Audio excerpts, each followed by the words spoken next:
그 십자가의 자유, 십자가로의 자유, 갈라디아서 7번째 시간을 갖도록 하겠습니다. 저는 한적한 길을 운전하는 것이 참 좋습니다.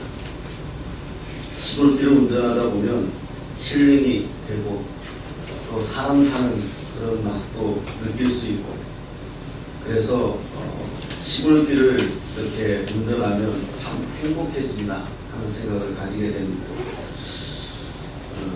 도시를 한마디로 표현하라면 거지도 바쁘다, 이렇게 말하고 싶습니다. 하여튼 무언가 바쁩니다. 그리고 무언가 생각이 많은 것 같고 무언가 화가 나 있는 듯한 그런 얼굴들을 하고 있습니다. 그런데 시골에 가면 무언가 여유가 있습니다. 한참 길거리에 앉아 있어도 그냥 힐링이 되는 그런 마음입니다. 저는 시골에 운전하다가 그냥 마음에 들면 차 세워놓고 좀 앉아 있으면 참 좋더라고요. 이렇게 사람들 살기가 바쁘게 된 것이 산업혁명 이후입니다. 산업혁명을 거치면서 사람들 심리에 바빠야 성공했다라는 생각이 듭니다. 무언가 일을 해야 안심이 되는 그런 생각들을 우리가 가지게 된 거죠. 지금 사람들이 그렇다 생각이 듭니다. 아무것도 안 하고 있으면 세상에서 도태된 것 같고 무언가 뒤떨어져 있다는 생각이 듭니다. 그래서 산업혁명 이후에 사람들이 쓰기 시작한 단어가 능률입니다. 1시간을 사람이 걸으면 4km 정도 걷는다고 합니다. 하지만 자동차를 타고 가면 적어도 1시간에 60에서 100km는 갈 수 있겠죠. 그래서 어느 것이 능률이 있느냐, 빨리 가야 한다, 이렇게 사람들이 생각하게 된 것입니다. 다행스러운 것은 요즘은 어떻습니까? 이제 빨리 가는 것도 중요하지만 목적이 어디냐, 방향이 어디냐, 이렇게 생각들이 조금은 달라졌습니다. 과거에는 능률을 앞세우던 시기에는 언제 아파트 한 채 마련할 것인가, 언제 아들, 딸들이 시집장가 갈 것인가, 이런 것들이 이유였습니다. 하지만 지금 어떻습니까? 아파트 장만하는 것이 중요한 것이 아니라 그 아파트 안에 들어가 살 가정이 중요하다, 깨닫게 된 것입니다. 아들, 딸들이 시집장가 가는 것이 중요한 게 아니라 어떻게 하면 아들, 딸들이 행복하게 살 것인가, 이렇게 생각하게 되는 그런 시기가 왔습니다. 요즘 그리고 또 하나의 이슈가 있다면 자유입니다. 어린아이에게 잘못한 것을 바르게 가르치면 어린아이들도 요즘은 자기 자유를 침해했다고 합니다. 심지어 부모님이 심부름을 시키면 어떻게 합니까? 우리 때에는 공부하다가도 콩나물 사오라 그러면 가야 됐습니다. 그런데 요즘 아이들은 어때요? 왜 내 시간을 침해하느냐? 물론 다 그런 것은 아니지만 그런 시대에 살고 있는 것은 분명합니다. 자유에는 여러 가지 의미를 부여할 수 있습니다. 무엇으로부터의 자유, 영어로 하면 freedom, 가난으로부터의 자유, 질병으로부터의 자유, 억압으로부터의 자유, 이렇게 말할 수 있을 것입니다. 또 다르게 자유를 이야기한다면 freedom, 그러니까 무엇을 위한 자유냐, 예를 들면 이렇습니다. 질병으로부터 건강해지기를 원합니다. 물론 건강해야 합니다. 우리 모두가 가지는 생각일 것입니다. 하지만 더 중요한 것은 건강해서 무엇을 할 것이냐, 목적이 있어야 한다는 것입니다. 우리 모두가 다 가난해서 가난을 좋아하는 사람이 없습니다. 다 부자가 되기를 원합니다. 하지만 더 중요한 것은 부자가 되어서 어떻게 살 것인가, 한 번쯤은 생각해 봐야 됩니다. 이 세상 모든 사람들이 자유를 원합니다. 독재 사회를 경험한 사람일수록 그 마음이 더 큽니다. 하지만 한번 생각해 보시기 바랍니다. 질병이 있던 사람이 건강해지기를 원했다 생각해 봅시다. 그래서 질병으로부터의 자유를 얻었습니다. 그래서 소망대로 건강해졌습니다. 그런데 문제는 이 건강한 몸으로 죄를 짓기 시작합니다. 남편이 병들어 아내는 남편의 병수발을 하며 고생 끝에 남편을 건강하게 만들었다. 한번 생각해 보십시오. 그런데 건강을 회복한 남편이 그 건강한 몸으로 바람을 핀다. 그러면 건강하지 않은 게 오히려 납니다. 가난한 사람이 가난으로부터 자유하기를 원했습니다. 그래서 열심히 살았습니다. 그래서 부자가 되었습니다. 그런데 이제 돈 좀 벌었다고 아내를 무시하고 자신을 나몰라라 하고 가정을 버리면 어떻게 되겠습니까? 극단적인 표현이지만 이건 자유가 아닙니다. 그래서 성경은 이 자유를 어떻게 말하느냐, 이걸 한번 살펴보자는 것입니다. 성경의 자유는 하나님 안에서의 자유입니다. 하나님 밖에서의 자유는 방종입니다. 제멋대로입니다. 옷만 바꿔 입었지 거기서 거기인 겁니다. 하나님께 사로잡힐 때, 하나님께 붙들릴 때 그게 자유다. 성경은 이렇게 말하는 것입니다. 내가 돈이 많다고 그 돈을 가지고 내 마음대로 사는 것을 하나님은 칭찬하지 않습니다. 내가 건강하다고 그 건강한 몸으로 자기 마음대로 사는 것을 하나님은 기쁘게 여기지 않습니다. 오죽했으면 바로 같은 사람에게, 헤롯 같은 사람에게 하나님은 뭐라 그랬어요? 바로는 그 시대에 세계 최고의 나라의 왕이었습니다. 헤롯도 왕이었습니다. 사람들에게 추앙받는 사람이고 대단한 존재입니다. 그렇지만 성경은, 하나님은 바로와 헤롯에게 뭐라 그랬느냐? 차라리 태어나지 않았으면 더 좋았다. 이렇게 말합니다. 지난주에 사람이 의롭게 되는 것은 율법의 행위가 아니다. 이렇게 말씀드렸습니다.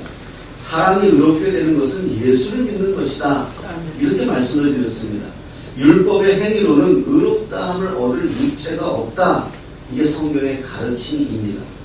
그런데 그렇다면 믿음으로 살아야 하는데 믿음으로 구원받았다고 말하면서 왜 아직도 율법의 행위를 가지고 들먹거리느냐?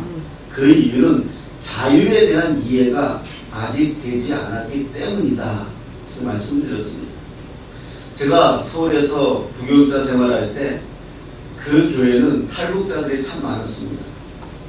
제가 교회에서 탈북자 교부 한 3, 400명 되거든요. 탈북자만. 거기는 아무도 잘 안 맡으려고 그래요. 왜냐하면 이 사람들이 세요. 북한에서 오신 분들이 세요. 우리 아버지도 북한 출신이잖아요. 세요.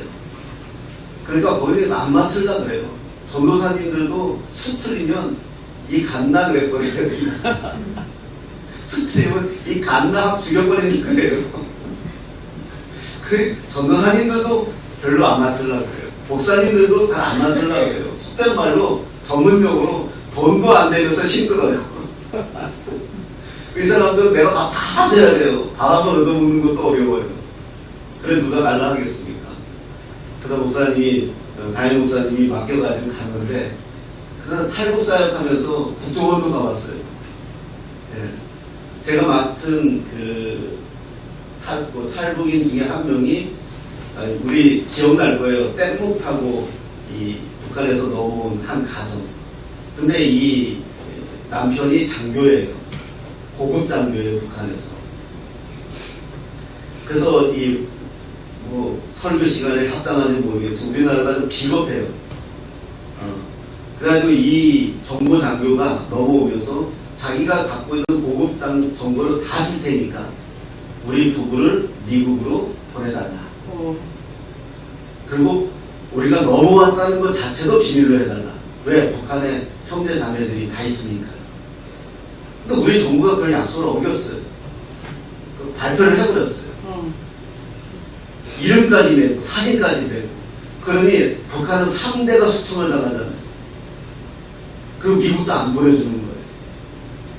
그래가지고 그 남편이 밀항에서 미국 갔어요. 혼자. 미국에서 운동해가지고 자기 와이프하고 자식들 데려간다. 그러니 그 부인이 있으니까 그 감시 대상이잖아요. 그 제가 그 교구 담당이고 그 집을 내가 들락거리니까 나를 불렀어요. 그래서 붙잡고 가봤어요.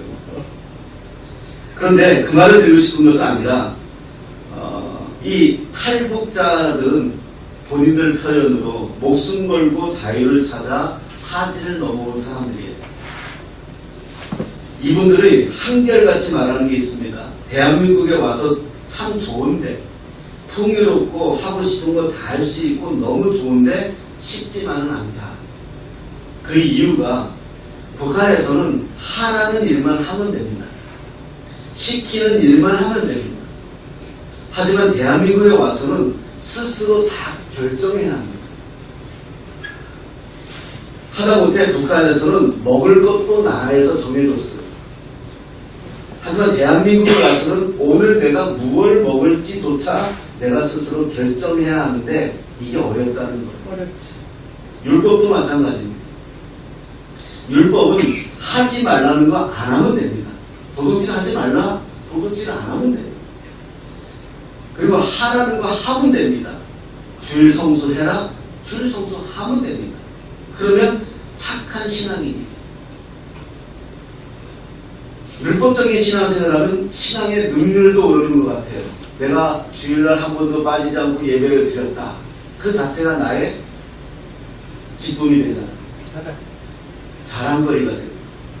나는 제일 무서운 분들이 장로님들이 성경 한 100번 봤다는 분들이 제일 무서워요. 그분들은 성경을 100번 봤기 때문에 목사가 실수 하나 하면 이제 인정을 안 해요. 제일 무서운 분들이 매일 새벽기도 빠지지 않고 기도하시는 권사님들이 무서워요. 어쩌다 목사가 새벽기도 한번 안 드리면 그분에게는 그분은 목사가 아니에요. 율법이 그래요. 그런데 율법은 하라는 거 하면 되고 하지 말라는 거 안 하면 돼요. 하지만 복음은 어때요? 내가 결정해요.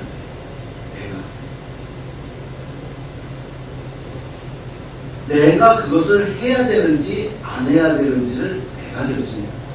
하나님 앞에. 그래서 율법적으로 열심을 내던 신앙인들이 복음 안으로 들어오면 제일 먼저 하는 말이 이거입니다. 목사님, 내 신앙이 좀 식은 것 같아요. 왜? 과거에는 율법적으로 열심히 했거든요. 그런데 복음 안에서 자유를 주니까 이거 좀 아닌 것 같은 거예요. 저희 교회에 구원파도 있었고 신천지도 있었어요. 물론 커밍아웃에서 다 왔지만 이분들이 신앙생활 한 1년 하면 저한테 꼭 하는 질문이 그거예요. 목사님 신앙생활 이렇게 해도 천국 갈까요? 이렇게 말해요. 왜냐하면 자기들이 신앙생활 할 때는 한 번이라도 빠지면 구원 못 받은 것처럼 이야기하고 헌금 한 푼이라도 빼먹으면 구원 못 받은 것처럼 이야기하고 교회에서 하는 모든 행사에 참석하지 않으면 구원 못 받은 것 같이 말합니다. 그렇게 신앙생활 하다가 이 사람들은 금요 기도회 수요 예배 한 번도 못 빠져요. 정말 좋아서 정말 예배가 사모돼서 정말 기뻐서 예배드린다면 할 말이 없어요. 그건 기쁜 거예요. 그런데 혹시 마음에 꺼리낌이 있어서 이거 하나님 기뻐하시지 않는데 그러니까 이런 자유가 없어요. 성경은 이 부분을 뭐라고 말씀하십니까? 17절입니다. 17절 같이 읽어보겠습니다. 시작. 만일 우리가 그리스도 안에서 의롭게 되려 하다가 개인으로 드러나면 그리스도께서 죄를 지게 하는 자가 결코 될 수 없느니라. 아멘. 내가 선택하고 결정하는 것이 힘들다고 돌아서면 다시 율법으로 돌아갑니다. 율법의 지배로 돌아가면 이런 분들의 신앙생활의 특징이 다 탓을 하죠. 자기 탓을. 자유하지 못하다는 것입니다. 바울은 이 부분을 이렇게 말씀합니다. 우리는 하나님의 자녀입니다. 그리고 이제 우리의 시민권은 하늘에 있습니다. 이제 우리는 율법에 불과한 사람들입니다. 물론 그렇다고 하나님의 말씀을 지키지 않아도 된다. 이것은 아닙니다. 오히려 율법을 지켜야 구원을 받는 것이 아니라 믿음으로 구원받은 우리가 스스로 율법을 지켜지게 되는 것이다. 이렇게 바울은 우리에게 말씀합니다. 자, 그러면 어떻게 율법으로 자유할 수 있는가 하는 문제입니다. 하나는 율법을 지키면 됩니다. 하지만 하나님 말씀 붙들고 살아본 사람들은 이 말씀이 얼마나 어려운 건지 압니다. 하나님 말씀대로 살아보지 않은 사람은 하나님 말씀대로 살면 되지요, 이렇게 말하겠지만 정말 하나님 말씀대로 살아본 사람은 그 말이 얼마나 힘들다는 것을 압니다. 성경에 약 700개 가까운 하라와 하지 말라는 가르침이 있어요. 자, 하나 예를 들어 봅시다. 우리가 이 하라와 하지 말라 700개를 다 지키잖아요. 하나 예를 들어 보면, 그러면 빈곤으로부터, 가난으로부터 자유가 아니라 가난해집니다. 왜요? 성경은요, 가난한 사람이 와서 도와달라 하면 다 도와주라고 되어 있습니다. 가난해지는 것은 시군중목기입니다. 하나님 말씀대로 지키면 다 가난해져요. 생각해 보십시오. 나를 오늘 심리를 친구가 와서 같이 가자고 하면 가야 돼요. 가야 된다고 말해요. 우리가 어디 성경이죠? 나오미 이야기 나오는 밭을 보면 이렇게 해가지고 이 유대인들은 이게 내 밭이다. 이게 내 밭이면 여기다 원을 그려요. 원을 이렇게 가운데로 원을. 그럼 네 기둥이가 남잖아요. 내 거 아니에요. 자기 땅인데도 유대인들은 이거는 가난한 사람들 것이에요. 언제든지 와서 이거 가져가도 주인이 행사를 못해요. 그리고 7년마다 한 번씩 종에게, 자기 집에 있는 종에게 혜택을 줘야 되고, 50년에는 다 종도 희년이라 그래가지고 다 풀어줘야 돼요. 성경대로 사는 게 쉽지 않아요. 성경대로 살면 되지요? 그렇지 않아요. 물론 그렇다고 해서 성경을 어느 건 지키고 어느 건 안 지키겠다, 그런 것이 아닙니다. 문제는 내가 마음에 그 노예가 되느냐라는 거예요. 내 마음.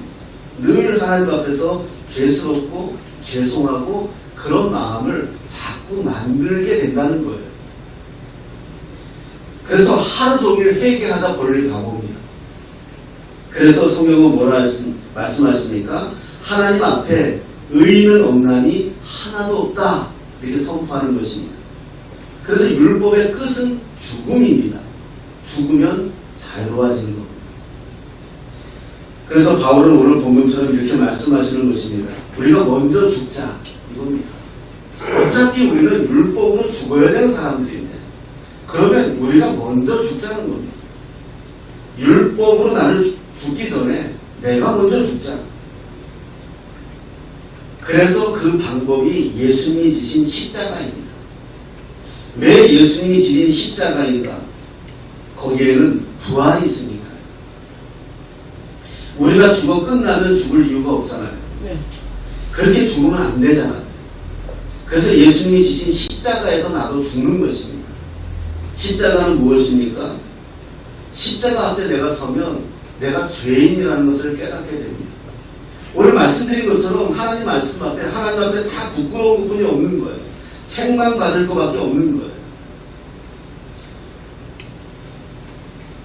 그래서 예수님이 나의 이 부끄러움과 책망받은 이 모든 것들을 짊어지고 이미 십자가에서 죽으셨다는 것을 내가 믿고, 오늘 본문에 고백하는 것처럼 내가 그리스도와 함께 십자가에 못 박혔다, 우리는 이렇게 고백을 하게 되는 거예요. 그래서 그 고백을 한 저와 여러분들은 성경은 어떻게 얘기하느냐? 예수님과 내가 하나가 되었다, 이렇게 우리를 말씀해주고 있습니다. 제가 전에는 교도소 선교를 많이 다녔습니다. 우리 전용대 목사님, 또 우리 미세미 집사님, 뭐 이렇게 찬양 사역자들, 하고 육군교도소, 성남에 있는 육군교도소, 이천이죠. 육군교도소, 여주교도소, 뭐 하여튼 꽤 많이 돌아다녔어요. 무기징역을 받으면 과거에는 한 15년 정도 모범수로 살면 나옵니다. 그러니까 이제는 또 달라졌다 하더라고요. 종신무기징역이 있다고 합니다. 이 종신무기징역을 받으면 감옥에서 나오지 못하고 감옥에서 죽어야지만 나올 수 있다고 합니다. 마찬가지입니다. 우리는 죄 앞에서는 다른 방법이 없어요. 죽어야 효력이 상실됩니다. 그런데 오늘 성경은 예수님과 함께 십자가에 죽어야만, 그래야만 우리에게 부활이 보장된다는 것을 성경은 말씀하고 있는 것입니다. 이 세상에서 가장 어려운 게 뭘까요? 나를 죽이는 겁니다. 도박하는 사람이 도박을 끊기 위해 손가락도 자르고 손도 자르지만 발가락으로 도박을 한다 합니다. 이 세상에서 가장 큰 능력은 내가 죽는 거예요. 그래서 우리가 내가 예수 그리스도와 함께 십자가에 못 박혔나니 내가 그리스도와 함께 죽었다 하심을 하나님이 가장 큰 믿음으로 봐주시는 거예요. 사도 바울이 고린도전서 15장 31절에 나는 날마다 죽노라 이렇게 고백합니다. 이 말은 내 전체가 날마다 죽는 것이 아니라 나의 옛사람이 오늘도 죽는다는 거예요. 아멘. 그렇다면 이제 이것을 고백해야 됩니다. 내가 그리스도와 함께 십자가에 못 박혔나니 이 고백이 우리가 되어져야 됩니다. 그러면 이제 나의 옛사람은 죽어지는 것입니다. 그리고 이제는 새 사람이 되는 것입니다. 이제는 내가 내 마음대로 사는 사람이 아니라 내 안에 사시는 예수 그리스도로 사는 사람이다. 이렇게 우리가 고백하는 것입니다. 과거에 어떤 사람이었다 할지라도 이제는 그 사람하고 작별해야 합니다. 제가 이런 이제 말씀을 나누면 이제 우리 여성교회나 여전도회나 저렇게 사역을 할 때 그리고 꼭 똑똑한 우리 권사님이나 집사님들이 하시는 말씀들이 있어요. 우리 남편은 왜 예수를 믿고 신앙생활 하는데도 안 바뀌는지 모르겠다. 네. 그래. 그럼 나는 그래서 당신은 바뀌었어요? 너도 안 바뀌었잖아. 네, 그렇죠. 그래서 제가 제일 썼던 말 중에 하나가 공사중. 조금씩 바뀌고 있는 겁니다.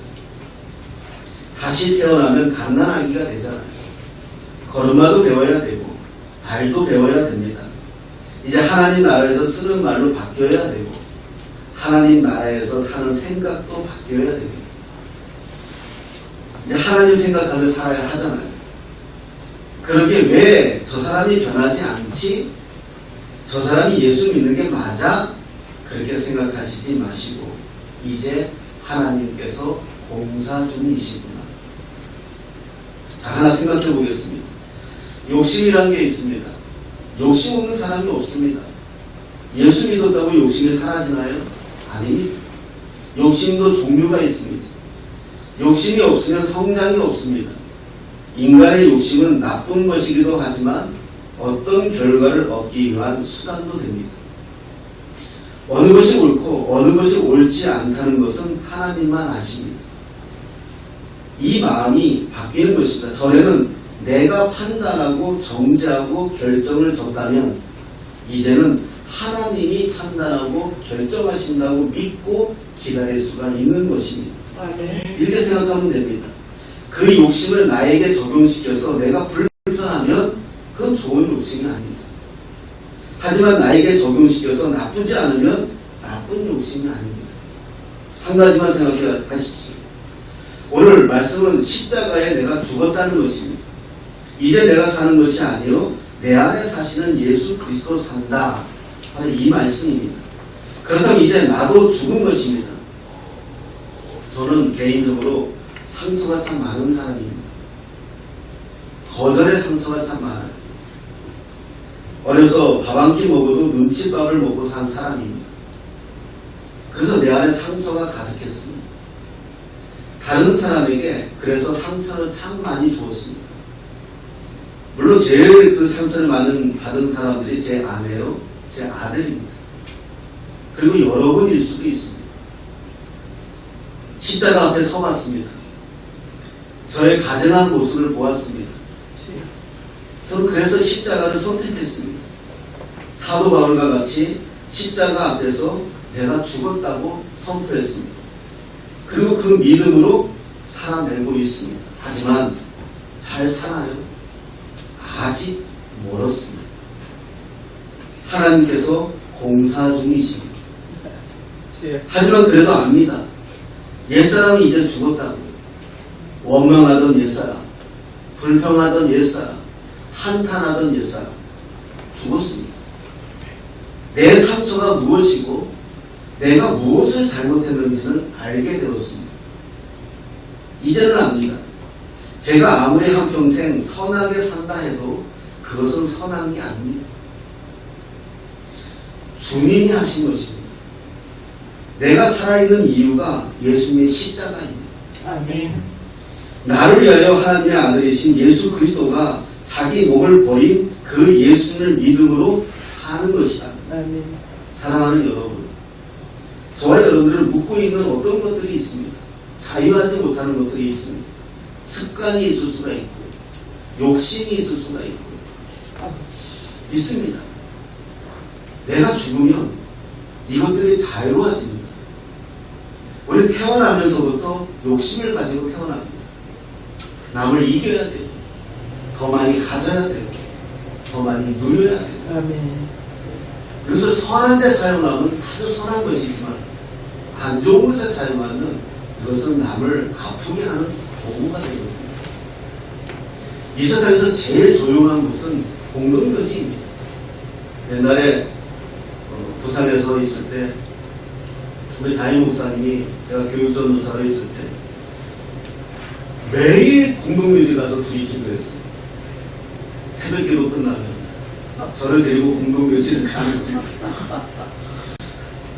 아니 가본 지방까지. 그래서 당신은 저기 어떤 무덤 앞에서 기도하고 나도 저기. 근데 여름에는 그래도 헌해서 괜찮은데 근데 새벽기도가 5시니까 밤에는 껌껌하잖아요. 또 그 밑에 절도 있어요. 또. 그럼 어떤 때 머리가 서요. 정말 조용합니다. 운동교지 가보니 정말 조용해요. 무슨 얘기를 하고 싶으면 죽은 자는 말이 없습니다. 우리가 말이 많고 요구가 많고 욕심이 많고 불평이 많고 가지고 싶은 게 많은 건 아직 죽지 않았다는 겁니다. 내가 예수 안에 죽으면 자유해집니다.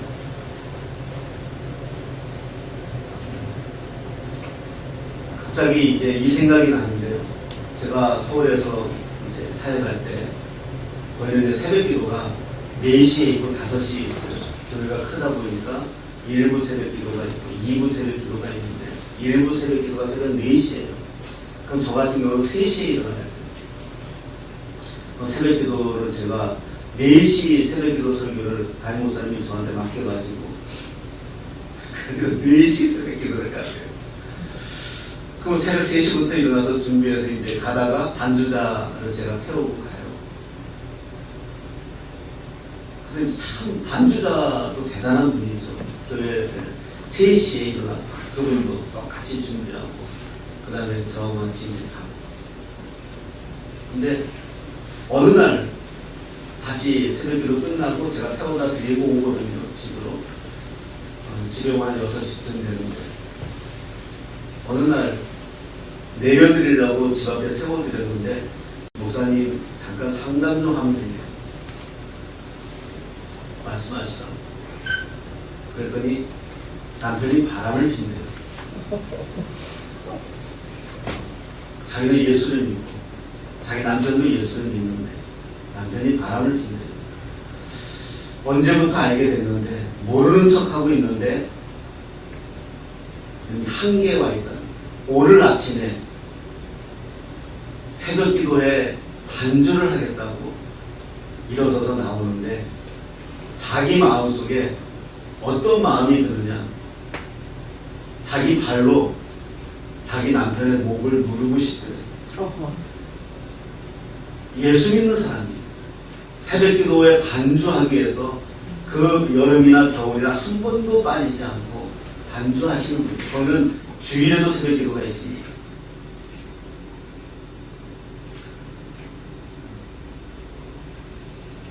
그분에게 무슨 위로를 하겠습니까? 무슨 말을 할 수 있겠어요? 그래서 그냥 이렇게 말했습니다. 집사님, 한 달만 기도해 봅시다. 당신의 남편을 위해서, 또 당신을 위해서 어느 것이 당신이 자유하는 것인지 우리 한 달만 기도합시다. 그럼 지나갔어요. 저는 한 달 동안 기도 안 할 수가 없죠. 그러다가 어느 날 그분이 저한테 새벽에 또 차를 세워놓고 저한테 이렇게 말하는 겁니다. 목사님, 이게 무슨 마음일까요? 왜요? 그랬더니 한 달 전에 새벽기도 나오면서 자기 남편의 몸을 발로 밟고 싶었던 마음이었는데 언제부턴가 불쌍해 보이더래요. 자기 남편이 그렇게 불쌍해 보이더래요.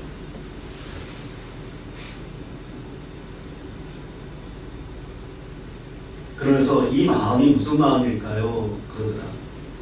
그래서 주님이 주시는 마음이겠죠. 아멘. 그래서 이렇게 말씀드리면 지금도 잘 살고 있습니다. 자유라는 것은 우리의 마음의 자유입니다. 그 순간 용서하지 못하고 놓아주지 못하고 붙들고 있는 것이 계속해서 자기의 삶을 갉아먹고 있는 거거든요. 율법으로는 그 남편은 죽어야 합니다. 율법으로는 가늠한 자는 돌로 맞아 죽게 되어져 있습니다. 죽어야 합니다. 하지만 복음은 예수 안에 들어오면, 피난처 되시는 예수 안에 들어오면 그것을 용서해 주는 것이 복음입니다. 이분이 율법의 마음이었다가, 발로 받고 싶은 율법의 마음이었다가 복음의 마음으로 바뀐 겁니다.